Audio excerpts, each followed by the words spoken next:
Assalamualaikum warahmatullahi wabarakatuh. Ashama arkafone kam jirtan dhaggeeffattoonni YouTube channel Sofuma Rap. Bakkuma jirtanitti nageenyi kan koo kan jaalalaa fi kan kabajaa isin haa dhaqqabu jecha har'a Buza Rap irratti wantoota haarawaa application akka ajaa'ibaatti yeroo ammaa kana namni doolaara irraa hojjechuu danda'udha. Akkuma masalata argatan doolaara 16.8 doolaara 14 irraa baafanneetiin jirra. Akkaawuntii isa tokkoon jechuudha. Akkanumallee ammallee doolaara 7.2 akkanumallee poointii keessatti immoo doolaara 18.55 irra geenneetiin jirra. Akkuma asirratti argaatiin jirtan jechuudha. So doolaarota kanneen hojjechuu ni danda'ama, baafachuun ni danda'ama, bal'inaan isiniif ibseetiin jira.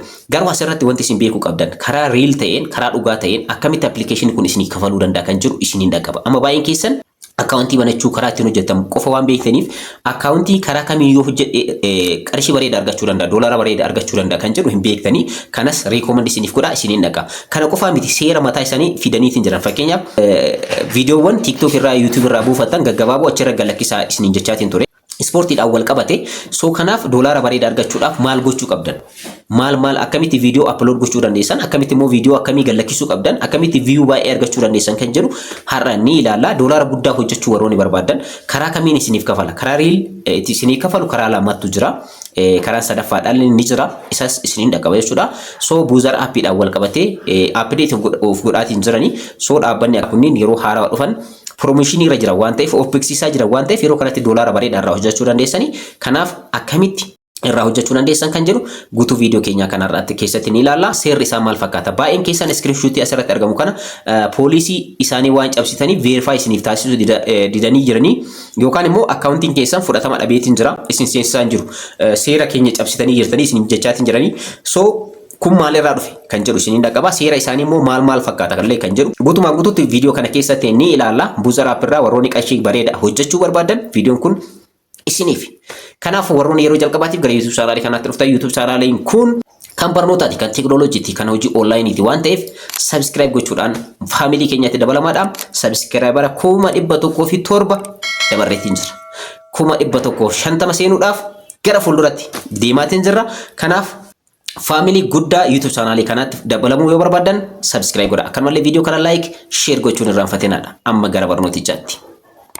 Egaa jalqaba irratti warroonni akkaawuntii Buza Rap hin banatin yookaan immoo hin jalqabin har'arraa kaastanii jalqabuu ni dandeessanii. Akkamitti banachuu dandeessan kan jedhu viidiyoo jalqaba Telegram irratti isiniif maxxanseetiin jira. Akkaawuntii akkamitti banachuu dandeessan, karaa kamiin hojjechuu dandeessan, akkamitti akkaawuntii keessan verify gochuu dandeessan, akkamitti baafachuu dandeessan kana hundayyuu full viidiyoowwan 3 isiniif galakkiseetiin jira. Viidiyoowwan sanniin check godhaa description jala isiniif kaayaa linkii isaa. Akkanumallee channel kan koo kan Telegram irratti isiniif galakkisa.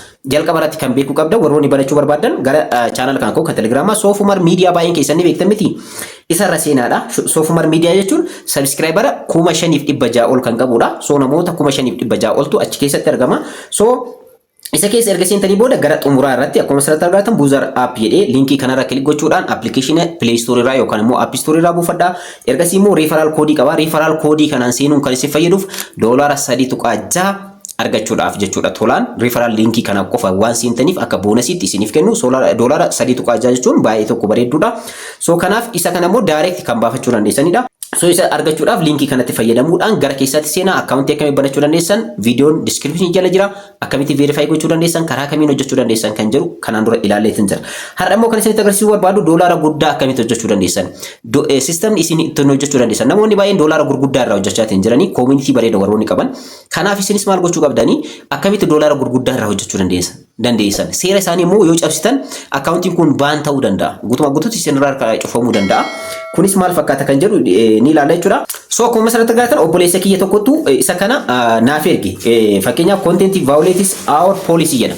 Egaa poolisii keenya contentiin kun waan cabseef isin adabneetiin jirra jedhanii. Egaa seerri isaanii maal fakkaata kan jedhu ni ilaalla. Warroonni akkaawuntiin keessan kan Buza Rap isin jala cufamaatiin jiru. Isin jala cufamaatiin jiru hundi keessaniyyuu poolisii isaanii maal fakkaata kan jedhu gara keessatti seenee ni ilaalla. Obboleessi keenya kun maal jedheen content violates your policy jedheen jira. Egaa poolisii keenya waan cabsiteef guutumaan guututti adabamteetiin jirta jedhanii. Kanaaf kontaaktii sappoortaroota irra deemaatiin na dubbisaa jedhanii ittiin jiranii. Kun maal fakkaata kan jedhu gara keessatti gara Buza Rappitti seennee ni ilaalla jechuudha. Seeronni isaanii maalidha kan jedhu tokko tokkoon ni ilaalla. Buza Rap Sentanii buuzer app baay'een keessan neetworkii gaarii yeroo jirutti hojjedhaadha. Maaliif neetworkii bareeda gaafata waan ta'eef dafee isin hin banu. So kanaafiyyuu akkuma asirratti agartan amma piroofaayilii kan koorra seenee fakkeenyaaf doolaara meeqa irra geenyeetiin jira 7.2 irra geenyeetiin jira. Kanaan dura immoo kan baafadhe isinitti agarsiisu asirratti professional dashboard kan jedhu ni argama. Mallattoon sa'aatii fakkaatu kun ni argamti. Doolaara 14.7 16.8 irraa baasneetiin jira.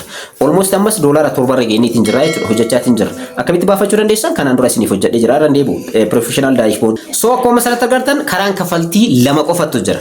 Karaan kafaltii kunis tokkoffaa social kan jedhamudha. Social jechuun maalidha isinitti fakkaata? Namootaaf invite gochuudhaan doolaara argattan. Fakkeenyaaf namootaaf invite godheetiin jira. Namoota invite godheef doolaara argadhu eessarratti galmaaya. Professional dashboard kanarratti galmaaya. Professional dashboard kanarra yeroo seentan isa kana direct baafachuu kan dandeessan. Listi hanga ta'utti eegdanii direct doolaara 10 erga darbee booda baafachuu kan dandeessanidha asirratti kan galmaa'u. Ilaalaa. Fakkeenyaaf namoota asirratti ilaalaa. Namoonni view-dhaan argadhe asirratti view-dhaan kan argadhe post impression kan jedhamutu jira. Isa kanarratti view 1,000 doolaara duwwaa tuqaa takka isiniif kafala. Kana jechuun view 10,000 viidiyoon tokko yoo kan ilaalamu ta'e doolaara takka argatan jechuudha. 20 yoo ta'e doolaara 2, 100 yoo ta'e doolaara 10 jechaatiin deema jechuudha. Viidiyoodhaan kan argatanidha. So viidiyoowwan asirratti ilaalaadha. Viidiyoowwan an gallakkise isa kanarratti baay'een isaanii hin daawwatamu. Nama 10 nama 15 akkasiin daawwatame. Daawwatamuu sababni dhabeef maalidha kan jedhu illee isin hin dhagaba. Salphamatti jechuudha. So karaan tokkoffaan ittiin doolaara argattan isa kanadha jechuudha. So isa asirratti hojjetan kana immoo baafachuudhaaf gubbaa kanarratti amount collected isin jira. Fakkeenyaaf 7.2dha. 10 hin geenne. 10 osoo ka'ee 10 kun akkamitti mul'atti? Sirriitti ifteetiin mul'atti. Ergasii immoo jaratti request payment kan jettu kun banaa taati. Amma daalachoofteetiin jirti. Ni diimatti. Ergasii immoo ishee rakkoo gootanii baafachuu dandeessanii jechuudha. Akkamitti baafachuu dandeessan isiniif hojjedhee jira irra deebi'u. So karaa lammaffaadhaa immoo riifaraaliidhaan namoota affeeruudhaan. Fakkeenyaaf marsaa kanatti nama 48 affeere. Nama 48 affeeruudhaan doolaara 7.2 argadhe. So karaa riifaraaliitiin argattanii jechuudha. Isa kanaan dura baafadhes ilaalaadha. Asirratti gubbaa kanarratti professional dashboard kan jedhu gubbaa irratti mallattoo sa'aatii fakkaatutu argama. Ishee irratti kilik yeroo gootan kan kanaan dura baafadhe ilaalaadha. Fakkeenyaaf approved kan ta'an doolaara 16.8 doolaara 14.7 isaan kanneen lamaaniyyuu baafadheetiin jira. So doolaara 10 ol yoo ta'e baafachuu dandeessanii jechuudha. Karaa riifaraaliitii yookaan immoo namoota affeeruudhaan kan argattanii fi viidiyoon keessan hanga ilaalameen akkuma TikTokii, YouTubii ilaalchaan isiniif kafalaa jechuudha. Karaan beekuu qabdan tokko kanaadha. Inni kun doolaara 10 qofa darbuu isin gaafata malee akkaawuntiin keessan verify ta'uu hin barbaachisu. Rakkoota kan qabu. Isa kana direct baafachuu dandeessan. Kan view-dhaan argattanii fi kan namoota affeeruudhaan yookaan namoota gara keessanitti affeeruudhaan gara appii kanaatti affeeruudhaan promotionii jechuudha. Beeksisa jechuudha. Appilikeeshina kana nama affeertan taanaan nama beeksisaatiin jirtan jechuudha. Waan biraati miti. So referral linkiin referral programmiin akkasitti hojjeta. Baay'een keessanii beektan jedheetii yaada. So kanaafiyyuu namoota affeeruudhaan akkanumallee viidiyoo viewdhaan viidiyoon akkamii gallakkisuu qabdan kan jedhu boodarra isiniin dhaqaba jechuudha. Asirratti viidiyoowwan an gallakkisee ilaaladha.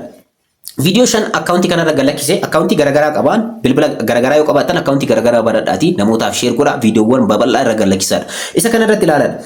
View 15 qaba. Asirra 11 qaba. 11 qaba. 10 qaba.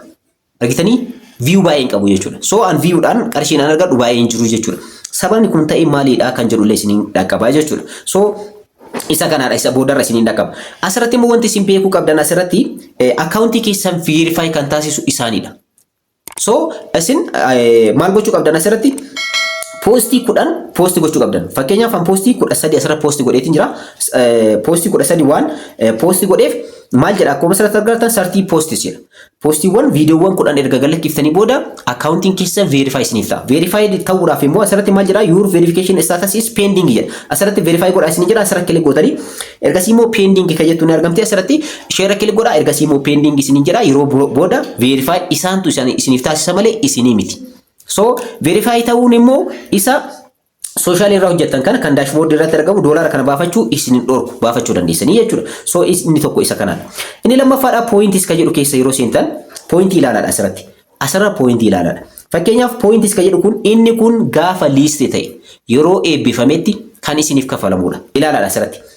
Fakkeenyaaf total balancing kan koo guyyaa guyyaadhaan claim kan gootantu jira. Guyyaa guyyaadhaan seenaatti claim godha yeroo hundayyuu claim kan gootantu jira. Pointii 100 isiniif kenna jechuudha guyyaa guyyaadhaan. Fakkeenyaaf asirratti total balancing kan koo pointii 372. Kana jechuun doolaara 18.6. Isa kana amma baafachuu hin dandeessan.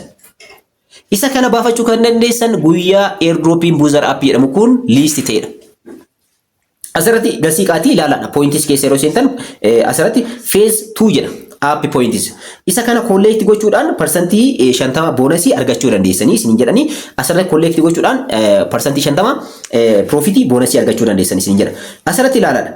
Phase 3 irratti app crypto wallet jedha. February tokko jechuun ji'a January seeneetiin jirra. February ji'a tokko irratti maal ta'a jechuudha. Namoonni hundumtiyyuu namoonni akkaawuntii banatan maal jedhan asirratti percentii 30 bonusii argatanii jedhan. So isaantu jedhe anaa miti. So percentii 30 kana seel gochuu yookaan gurgurachuu ni jalqabu.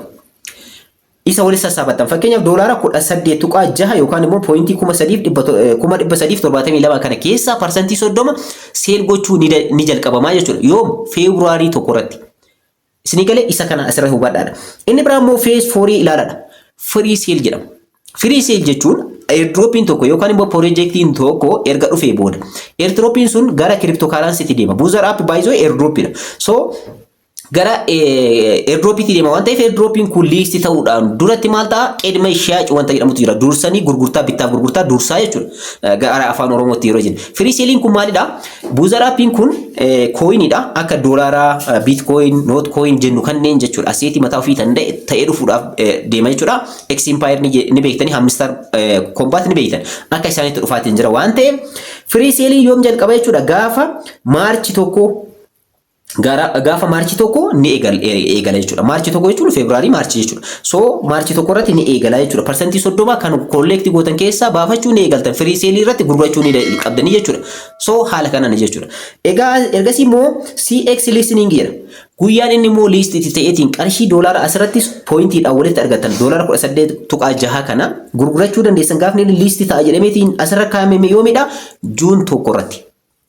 Juun tokko bara 2026 irratti list ni ta'a kan jedhan jechuudha. Asirratti pointiiwwan isin walitti sassaabattan arguu dandeessanii kana fakkaata. Isa kana baafachuu hin dandeessan amma doolaara asirraa kana guddifachuu qofa dandeessanii gaafa inni list ta'e qofa baafachuu dandeessan. List kan ta'u yoomidha jedhaniitiin beeksisan isaan anaa miti isaan ta'u jedhe Juun 1 irratti. June 1 almost ji'a sadii naannoo santu jira. Ji'a sadii afur naannoo sani. So ji'a sadiin boodaan akka list ta'u jechuudha. Doolaara asirratti sassaabattan kana kan baafachuu dandeessan. Garuu soshaalii irratti kan argamu direct amma baafachuu dandeessan. Akkamitti baafachuu dandeessan? Professional dashboard irratti doolaara 10 yeroo darbitan jechuudha. Amma immoo view guddaa argachuudhaaf maal gochuu qabdan? Tokkoffaa viidiyoon isin gallakkistan kanaan dura Buzzer app irratti asirratti kan gallakkifamee fi isa variyaal ta'e ta'uu hin qabu.